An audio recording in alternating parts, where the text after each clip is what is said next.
اس آیت میں اللہ تعالیٰ نے اس وعدے کا تذکرہ فرمایا جو ازل میں تمام نبیوں سے حضرت صلی اللہ علیہ وآلہ وسلم کے بارے میں لیا گیا۔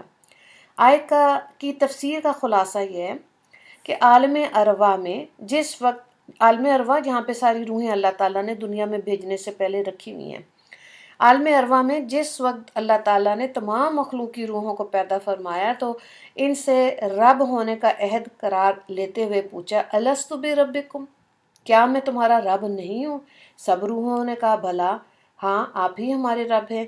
اس عہد عام کے ساتھ حضرت انبیاء کرام علیہ السلام سے خاص وعدہ بھی لیا گیا جس کا ذکر مذکورہ بالا آیت میں ہے کہ اللہ تعالیٰ نے تمام انبیاء کرام علیہ السلام سے فرمایا کہ میں تمہیں نبوت اور رسالت دے کر دنیا میں بھیجوں گا، پھر بالفرض تمہارے زمانے نبوت میں میرے آخری پیغمبر محمد صلی اللہ علیہ وآلہ وسلم تشریف لے آئیں یا تم ان کے زمانے کو پالو تو تم اپنی کتاب چھوڑ دینا اور ان پر ایمان لے آنا، ان کے دین کی مدد کرنا۔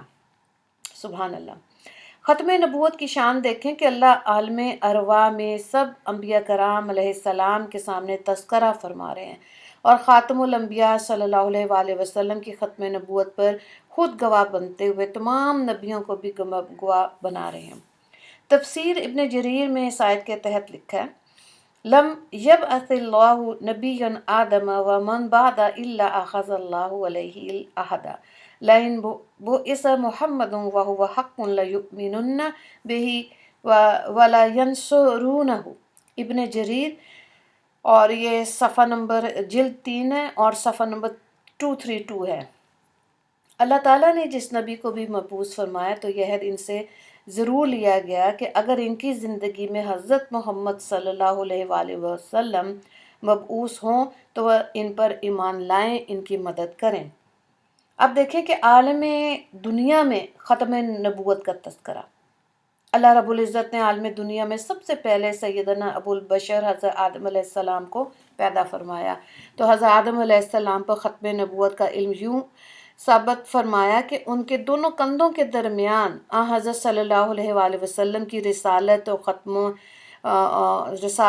ختم رسالت نبوت، ختم نبوت کی مہر لگائی۔ حدیث پاک میں ہے بین کتفی آدم مکتوب محمد رسول اللہ خاتم النبیین، حضرت آدم علیہ السلام کے دونوں کندھوں کے درمیان محمد رسول اللہ خاتم النبیین لکھا ہوا تھا۔ خصائص الکبریٰ، اور اس میں جلد نمبر 1 میں صفحہ نمبر 19 پہ یہ تحریر موجود ہے۔ حضرت علی رضی اللہ تعالیٰ عنہ سے روایت ہے بین کتفیہ خاتم النبوۃ وہو خاتم النبیین، شمائل ترمذی صفحہ نمبر 2۔ آپ صلی اللہ علیہ وآلہ وسلم کے دونوں کندھوں کے درمیان مہر نبوت ہے اور آپ صلی اللہ علیہ وآلہ وسلم انبیاء علیہ السلام کے ختم ہونے والے ہیں۔ قربان جائیں ختم نبوت پر۔ جب پہلے نبی حضرت آدم تشریف لائے تو ختم نبوت کا نشان لے کر دیگر انبیاء کرام علیہ السلام تشریف لائے تو ختم نبوت کا اقرار کر کے، اور آپ صلی اللہ علیہ وآلہ وسلم تشریف لائے تو سراپا ختم نبوت بن کر۔ اب دیکھتے ہیں عالم برزخ میں ختم نبوت کا تذکرہ۔ برزخ قبر کے جہاں کو کہتے ہیں۔ جب مرنے والے کو قبر میں رکھا جاتا ہے تو 2 فرشتے منکر نکیر مردہ سے 3 سوال کرتے ہیں۔ من ربو کا، تیرا رب کون ہے؟ ما دینو کا، تیرا دین کیا ہے؟ من نبی کا، تیرا نبی کون ہے؟ ایک حدیث میں مومن جواب میں کہتا ہے ربی اللہ وحدہ لا شریک لہ الاسلام دینی و محمد النبی وہو خاتم النبیین، میرا پروردگار اللہ ہے، اس کا کوئی شریک نہیں، میرا دین اسلام ہے اور میرے نبی محمد صلی اللہ علیہ وآلہ وسلم جو خاتم النبیین ہیں۔ اس جواب میں فرشتے کہتے ہیں صدقتا، تو نے سچ کہا۔ تفسیر در منشور جلد نمبر 6 اور صفحہ نمبر 165۔ قربان جائیں حضرت صلی اللہ علیہ وآلہ وسلم کی ختم نبوت پر کہ قبر میں فرشتے بھی ختم نبوت کا اقرار کرنے والوں کا اکرام کرتے ہیں، اور یقیناً قبر میں عذاب سے نجات بھی صرف اسی کی ہوگی جو حضرت صلی اللہ علیہ وآلہ وسلم کی ختم نبوت پر غیر مشروط اور پختہ ایمان رکھتا ہوگا۔ اب دیکھیں عالم آخرت میں ختم نبوت کا تذکرہ۔ روز محشر جب حساب کتاب شروع نہیں ہوگا، لوگ سخت مصیبت میں ہوں گے، نفسا نفسی کا عالم ہوگا، تو لوگ شدت عذاب و تکلیف سے حضرت انبیاء کرام علیہ السلام کی خدمت میں جا کے عرض کریں گے کہ آپ اللہ رب العزت کی بارگاہ میں سفارش فرمائیں کہ حساب کتاب شروع فرما دیں، لیکن ہر نبی اللہ تعالیٰ کے جلال کی وجہ سے عذر کر دے گا۔ پھر جب لوگ حضرت عیسیٰ علیہ السلام کے پاس جائیں گے، وہ بھی عذر کریں گے اور فرمائیں گے اذهبوا الی محمد صلی اللہ علیہ وآلہ وسلم فیاتون محمدا فیقولون یا محمد انت رسول اللہ و خاتم الانبیاء۔ بخاری کی جلد 2 ہے، صفحہ نمبر 685، مسلم کی جلد نمبر 1 صفحہ 111۔ تم سب حضرت محمد صلی اللہ علیہ وآلہ وسلم کے پاس جاؤ، بس وہ سب لوگ آپ صلی اللہ علیہ وآلہ وسلم کے پاس آئیں گے اور کہیں گے اے محمد صلی اللہ علیہ وآلہ وسلم، آپ اللہ کے رسول اور خاتم الانبیاء ہیں۔ آپ صلی اللہ علیہ وآلہ وسلم سر مبارک سجدے میں رکھ دیں گے اور اللہ کے ایسے الفاظ میں حمد بیان کریں گے کہ کسی اور نے ایسے الفاظ میں حمد نہیں کہی ہوگی، اور پھر حساب کتاب کی شروع کرنے کی سفارش فرمائیں گے۔ اس پر اللہ رب العزت فرمائیں گے ارفع رأسک یا محمد اشفع تشفع، آخر تک اے محمد صلی اللہ علیہ وآلہ وسلم سر اٹھائیں، سفارش کریں، سفارش قبول کی جائے گی۔ سبحان اللہ۔ حضرت صلی اللہ علیہ وآلہ وسلم کی ختم نبوت کی عظمت دیکھیں کہ جس دن سب انبیاء سفارش نہ کر سکیں گے، اس دن خاتم الانبیاء صلی اللہ علیہ وآلہ وسلم سفارش فرما رہے ہیں، اور اللہ محشر میں بھی حضرت صلی اللہ علیہ وآلہ وسلم کی ختم نبوت کا علم بلند فرما رہے ہیں۔ اللہ کی قسم عظمتوں والے ہیں وہ لوگ جو حضرت صلی اللہ علیہ وآلہ وسلم کی ختم نبوت کا نہ صرف اقرار کرتے ہیں بلکہ دفاع بھی کرتے ہیں۔ اب دیکھیں مساجد اور ختم نبوت۔ پہلی امتیں بھی عبادت گاہ بناتی تھیں، اگر وہ آباد نہ ہو سکے تو وہ لوگ انہیں مختلف کاموں کے لیے استعمال کرنے لگتے تھے۔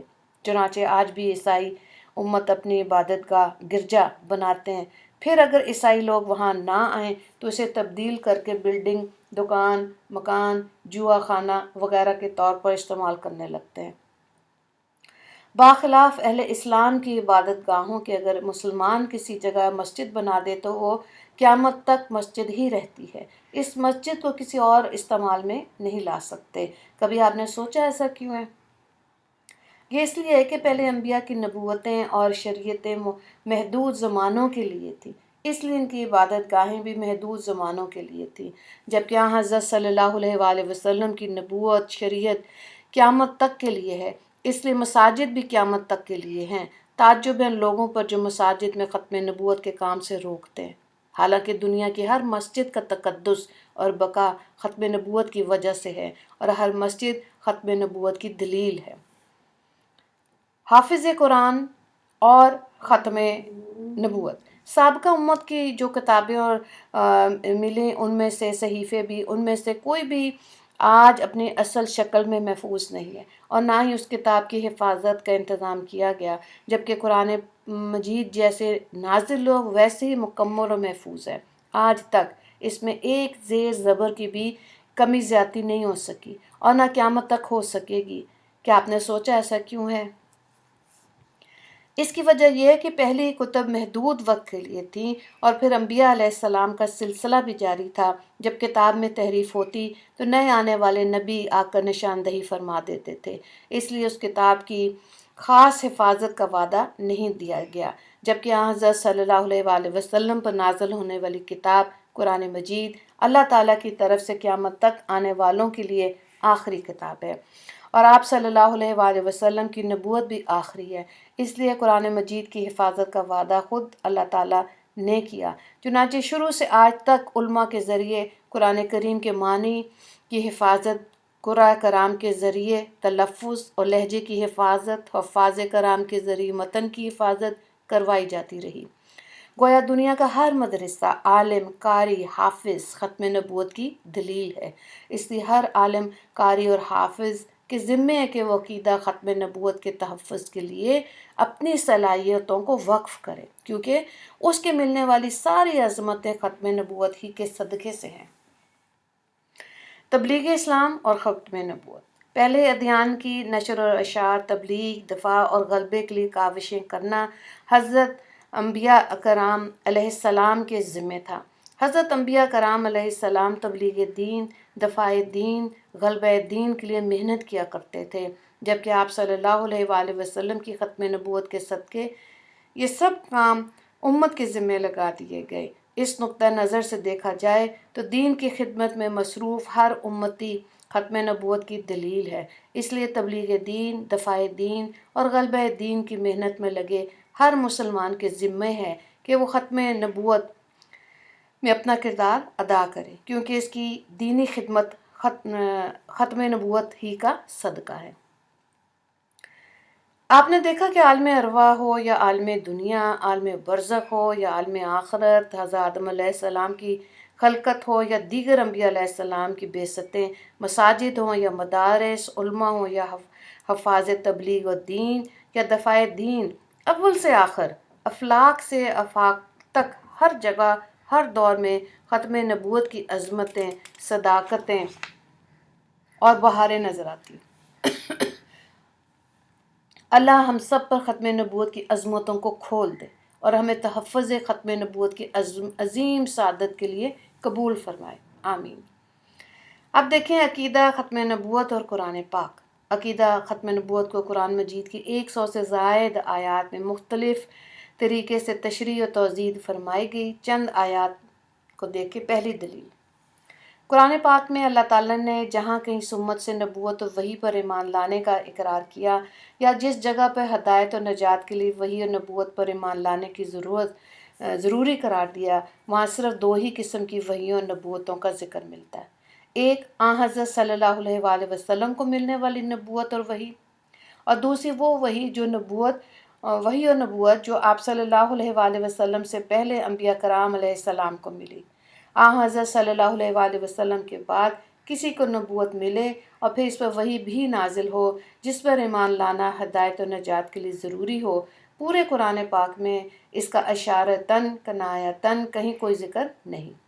اگر حضرت صلی اللہ علیہ وآلہ وسلم کے بعد نبوت جاری ہوتی اور کسی فرد و بشر کو نبوت ملنا ہوتی تو پہلے انبیاء کرام علیہ السلام کی وحی اور نبوت کی نسبت نئے آنے والے نبی کی وحی اور نبوت پر ایمان لانے کا اقرار کروانا زیادہ ضروری اور لازمی تھا، کیونکہ پہلے انبیاء کرام علیہ السلام کی وحییں تو گزر چکی، ان پر عمل بھی منسوخ ہو چکا۔ اس امت کا تو حضرت صلی اللہ علیہ وآلہ وسلم کے بعد آنے والی نبوتوں اور وحیوں سے واسطہ پڑھنا تھا، لیکن پورے قرآن پاک میں حضرت صلی اللہ علیہ وآلہ وسلم کے بعد کسی وحی نبوت کے ہونے کا ذکر نہیں آتا، جو اس بات پر صاف دلیل ہے کہ آپ صلی اللہ علیہ وآلہ وسلم کی نبوت و وحی آخری ہے۔ آپ صلی اللہ علیہ وآلہ وسلم کے بعد نبوت و وحی کا منصب کسی کو عطا نہیں کیا جائے گا۔ اللہ تعالیٰ نے قرآن پاک پہ فرمایا، یؤمنون بما انزل الیک وما انزل من قبلک وبالآخرۃ ھم یوقنون۔ ترجمہ، ایمان لائے اس پر کہ جو کچھ نازل ہو آپ کی طرف سے، اس پر کہ جو کچھ نازل ہوا آپ سے پہلے، اور آخرت کو وہ یقینی جانتے ہیں۔ سورہ البقرہ آیت نمبر 4۔ کیا اہل الکتاب هل تنقمون منا الا ان آمنا باللہ وما انزل علینا وما انزل من قبلک، سورہ المائدہ آیت نمبر 59۔ ترجمے کو دیکھیں، اے اہل کتاب، تمہیں اس کے سوا ہماری کون سی بات بری لگتی ہے کہ ہم اللہ پر اور جو کلام ہم پر اتارا گیا اس پر اور جو پہلے اتارا گیا تھا اس پر ایمان لے آئے ہیں۔ اس جیسی اور دیگر 30 آیات میں اللہ تعالیٰ نے ہم سے صرف حضرت صلی اللہ علیہ وآلہ وسلم کی وحی و نبوت اور حضرت صلی اللہ علیہ وآلہ وسلم سے پہلے والے انبیاء کرام علیہ السلام کی نبوتوں اور وحیوں پر ایمان لانے کا تقاضا کیا۔ تعجب ہے کہ انبیاء گزشتہ کی وحیوں سے ہمارا واسطہ ہی نہیں پڑا، لیکن پھر بھی ان پر اجمالاً ایمان لانے کا حکم ہے، اور جس وحی سے واسطہ پڑتا تھا اس کا پورے قرآن میں کہیں نہ کہیں تو کوئی تذکرہ نہیں۔ دوسری دلیل کو دیکھیں، اللہ تعالیٰ کے پیارے خلیل سیدنا حضرت ابراہیم علیہ السلام اور ان کے بیٹے حضرت اسماعیل علیہ السلام جب خانہ کعبہ کی تعمیر سے فارغ ہوئے، اس موقع پر دو حضرات نے اللہ تعالیٰ سے چند دعائیں کی۔ جن کو اللہ تعالیٰ نے قرآن مجید کی سورہ البقرہ میں نقل کیا۔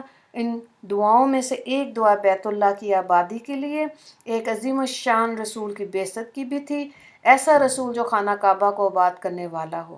قرآن پاک میں اللہ تعالیٰ نے اس دعا کو نقل کیا، ربنا وابعث فیہم رسولا منہم یتلو علیہم آیاتک ویعلمہم الکتاب والحکمت ویزکیہم انک انت العزیز الحکیم۔ ترجمے کو دیکھیں، اے ہمارے پروردگار، ان میں سے ایک ایسا رسول بھی بھیجنا جو انہی میں سے ہو، جو ان کے سامنے تیری آیتوں کی تلاوت کرے، انہیں کتاب اور حکمت کی تعلیم دے، ان کو پاکیزہ بنائے۔ بے شک تیری اور تیری ذات وہ ہے جس کا اقتدار بھی کامل اور جس کی حکمت بھی کامل۔ سورہ البقرہ رکوع نمبر 15 آیت نمبر 129۔ اس میں حضرت ابراہیم علیہ السلام کے ساتھ ان کے بیٹے حضرت اسماعیل علیہ السلام بھی شامل تھے، اور دعا میں صرف ایک رسول کی بعثت کا سوال کیا گیا تھا، اس لیے اللہ تعالیٰ نے اس دعا کو قبول فرماتے ہوئے حضرت اسماعیل علیہ السلام کی اولاد سے فقط ایک ہی رسول کو مبعوث فرمایا، اور وہ رحمت کائنات حضرت محمد صلی اللہ علیہ وآلہ وسلم ہی ہے۔ آپ صلی اللہ علیہ وآلہ وسلم کے علاوہ جس قدر انبیاء اور رسول دنیا میں بھیجے گئے، وہ تمام کے تمام حضرت اسماعیل علیہ السلام کے بھائی حضرت اسحاق علیہ السلام کی اولاد میں سے مبعوث ہوئے۔ حضرت اسحاق علیہ السلام کی آل سے مبعوث ہونے والے انبیاء بنی اسرائیل کہلاتے ہیں، اور جب انبیاء بنی اسرائیل کے سلسلے کے آخری رسول حضرت سیدنا عیسیٰ ابن مریم علیہ السلام تشریف لائے تو انہوں نے اپنی قوم کو نبی آخر الزماں حضرت محمد مصطفیٰ صلی اللہ علیہ وآلہ وسلم کی تشریف آوری کا پیغام ان الفاظ میں دیا، مبشرا برسول یأتی من بعد اسمہ احمد، سورہ صف آیت نمبر 6۔ اے میری قوم، میں تمہیں بشارت دیتا ہوں کہ میرے بعد ایک ہی رسول تشریف لائیں گے جن کا نام احمد ہوگا۔ چنانچہ جب آخری نبی الزماں حضرت مصطفیٰ احمد مجتبیٰ صلی اللہ علیہ وآلہ وسلم تشریف لائے تو آپ صلی اللہ علیہ وآلہ وسلم نے ان دونوں آیتوں کی روشنی میں یوں ارشاد فرمایا، انا دعوت ابراہیم و بشارت عیسیٰ، کنز الایمان جلد نمبر 11 صفحہ نمبر 384۔ اے میرے مجدد، سیدنا ابراہیم علیہ السلام نے جس ایک عظیم رسول کی دعا فرمائی اور جس آخری رسول کی بشارت میرے بھائی سیدنا عیسیٰ علیہ السلام نے دی، وہ میں ہوں۔ غرض کہ یہ دونوں آیتیں بھی حضرت صلی اللہ علیہ وآلہ وسلم کی ختم نبوت پر دلیل ہے۔ مرزائی جسارت کو دیکھیں کہ تمام مفسرین کے نزدیک سورہ صف کی مذکورہ آیت میں اسمہ احمد کا مصادق حضرت صلی اللہ علیہ وآلہ وسلم کی ذات گرامی ہے، لیکن قادیانی تحریف کرتے ہوئے بکواس کرتے ہیں کہ اس بشارت و پیشگی کی مصادق حضرت صلی اللہ علیہ وآلہ وسلم نہیں بلکہ مرزا قادیانی ہے۔ قادیانیوں کا یہ عقیدہ رکھنا تحریف بھی ہے اور حضرت صلی اللہ علیہ وآلہ وسلم کی شان پاک میں توہین بھی ہے، لعنت اللہ علی الکاذبین۔ تیسری دلیل کو دیکھیں، آپ صلی اللہ علیہ وآلہ وسلم سے قبل جس قدر انبیاء کرام علیہ السلام تشریف لائے وہ سب محدود زمانوں کے لیے تشریف لائے تھے۔ ہر نئے نبی کی آمد پر پچھلے نبی کی نبوت کا زمانہ ختم ہو گیا، اور ایسے ہی آپ صلی اللہ علیہ وآلہ وسلم سے قبل تشریف لانے والے انبیاء مخصوص علاقوں کے لیے نبی اور رسول بنا کر آئے، کوئی نبی ایک قصے کی طرف، کوئی ایک شہر کی طرف، قصبے کی طرف، کوئی ایک شہر کی طرف، کوئی ایک ملک کی طرف، کوئی ایک قبیلے کی طرف، اور کوئی ایک قوم کی طرف نبی اور رسول بن کر تشریف لائے۔ چنانچہ انبیاء گزشتہ کی نبوت کے بارے میں قرآن ان الفاظ میں اعلان کرتا ہے، وَإِلَىٰ عَادٍ أَخَاهُمْ هُودًا، قوم عاد کی طرف ان کے بھائی ہود کو بھیجا، پارہ نمبر 8 سورہ اعراف آیت نمبر 24۔ وَإِلَىٰ مَدْيَنَ أَخَاهُمْ شُعَيْبًا، مدین کی طرف ان کے بھائی شعیب کو بھیجا، پارہ نمبر 8 سورہ اعراف آیت نمبر 85۔ وَإِذْ قَالَ عِيسَىٰ ابْنُ مَرْيَمَ يَا بَنِي إِسْرَائِيلَ إِنِّي رَسُولُ اللَّهِ عَلَيْكُمْ، اور عیسیٰ ابن مریم نے کہا، اے بنی اسرائیل، میں تم سب کی طرف اللہ کا رسول ہوں، پارہ نمبر 8 سورہ اعراف آیت نمبر 5۔ لیکن تاجدار ختم نبوت نبی آخر الزماں صلی اللہ علیہ وآلہ وسلم کی آمد پر اللہ تعالیٰ نے اسلوب بدل دیا اور بڑی وضاحت کے ساتھ حکم دیا،